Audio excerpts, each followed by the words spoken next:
All right, we are going to talk about the Somogyi effect and the dawn phenomenon. These are two complications that can happen with diabetic patients because of hormones. Because of what? Hormones. What hormone is secreted at nighttime? Growth hormone, which you told me earlier. Okay, growth hormone. Which hormone is secreted in the morning? Cortisol. Okay, so keep that in mind. So what I did here was I told you normally how your body manages these hormones. Then we're going to talk about what happens to alter that function in diabetes, and then how are we going to fix it. Okay, so normally, okay, when we eat something and we have a rise in blood sugar, our pancreas does what? Makes insulin, and it lowers our blood glucose. That's how it works. Yes? Okay. And at nighttime, we produce what hormone?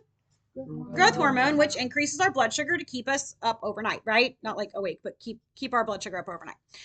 So because we know that, we schedule insulin at nighttime for diabetes patients, right? To counteract the growth hormone and sugar there. Yeah? Okay. But if we give them a bunch of insulin at bedtime, what's going to happen to their blood sugar? It's going to tank. How does your body respond to hypoglycemia? What does your pancreas do? It produces glucagon, which tells your liver to release its glycogen stores. So when we dip them very low, your pancreas freaks out. Your liver dumps a bunch of pixie sticks inside your blood causing your blood sugar to go up very, very high, like 400, 500. Okay.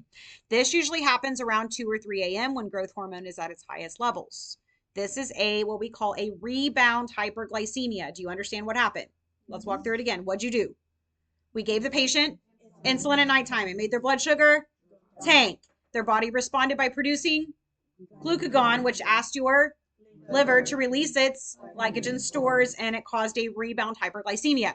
So between 2 and 3 in the morning, they will have severe night sweats. They'll wake up with a headache and really, really bad nightmares because your blood sugar all of a sudden spiked. Okay. So how do we fix it? Well, we can decrease their insulin dose at nighttime so they don't get quite such a dip and a dip. Okay. Or we can keep the insulin dose the same and just say, hey, let's also have a snack with that so we don't rapidly decrease it and make it rebound. Do you understand the Somogyi effect? Okay. Now let's go to the dawn phenomenon. When is dawn? In the morning. What hormone do you produce in the morning? Cortisol. What does cortisol do to your blood sugar? Right. So normally, okay, insulin is going to decrease in the evening because we shouldn't be taking in a bunch of food overnight, right? I do. I don't know why. I just get munchy at nighttime. As a person begins to wake up, the liver is going to release a quick surge of growth hormone, but mostly cortisol and the rest of your catecholamines, okay? Because you'll know growth hormone is secreted constantly at nighttime, and then during the day, it's only secreted in spurts, okay? So you're going to get this massive increase in cortisol, which causes your blood sugar to increase. It's preparing you for the day, right? It's like, get up, here's some sugar. Let's start the day, sister. Yeah? Or brother. So when it increases in your blood sugar, your pancreas is like, I'm going to make some insulin and decrease it. And you just go about your day and all this is happening and you don't even know what's happening, right? But in diabetes, they still produce tons of cortisol in the morning, but there's either no insulin or it's defective insulin. So when they wake up in the morning to start their day, somewhere between 3 and 8 in the morning, they wake up and their blood sugar is 520. Do you understand? Yeah. Okay. So how can we fix the dawn phenomenon? Okay. We can either cut down their carb intake at nighttime. Okay. That nighttime snack, because then they're starting out at less of a blood sugar overnight. Do you see what I mean? Yeah. So if I just give them insulin at night and I start them out at 70, then as the growth hormone goes, they're going to increase overnight, and then cortisol, and I may end up at like 120, which is fine, right? Mm-hmm. Do y'all see what I'm saying? Okay, but if I take insulin plus a carb at night, I may start them out at 120, and then we climb up. Y'all see what I mean? Mm-hmm. Okay. Or you can adjust the timing of the insulin depending on what time that they wake up.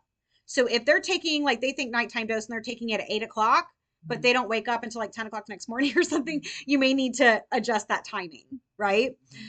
Or you can also increase their evening dose of the insulin to start us out at a lower threshold as we climb throughout the evening. Do you understand that? Okay. The dawn phenomenon happens most severely when they're teens because they're having a rapid period of growth, which causes your growth hormone to surge, which already puts you at a high blood sugar, and then you produce that cortisol in the morning, and then that pushes you over the edge, okay? Do we understand the Somogyi and the dawn phenomenon?